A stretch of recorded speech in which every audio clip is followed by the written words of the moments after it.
By 790 CE, isolated Scandinavian settlements, limited by topography and resource scarcity, finalized a technological breakthrough: the clinker-built longship. This vessel, combining a symmetrical clinker-built hull with a massive square sail, provided unchallengeable maritime superiority. The integration of a functional keel and sail granted the shallow draft ship both transoceanic capability and river navigability, revolutionizing regional interaction. The primary targets were the established economic and religious centers of Western Europe, which held concentrated, often undefended wealth. The monastery at Lindisfarne, situated off the coast of Northumbria, represented a classic repository of stored regional silver. Monasteries function as vital economic hubs and ideological centers for Christendom, yet they possessed minimal physical defense capabilities.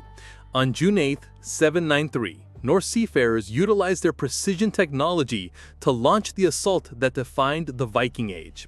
Contemporary chronicles described rapid, methodical extraction of ecclesiastical silver and precious relics. This successful application of technical surprise and violence transformed the political landscape, establishing a new model for interaction. The shock of 793 was followed by increasingly organized Scandinavian expansion across the British Isles and continental Europe.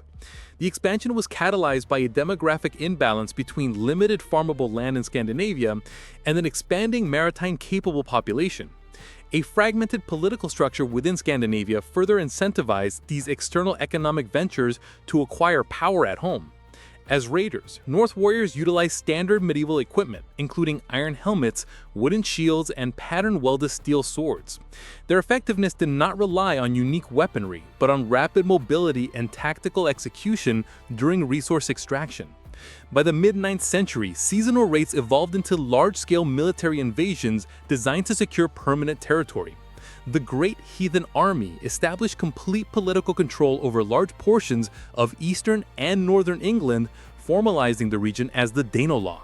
Further expansions targeting Francia led to the iconic 885 siege of Paris and the eventual establishment of Normandy. A secondary expansion route led Swedish contingents known as the Russ down the vital eastern river networks. By navigating the Dnieper, the Russ established critical trading relationships with the Byzantine Empire and Constantinople. The relationship was so complex that elite Norse warriors formed the core of the Byzantine Emperor's personal bodyguard, the Varangian Guard.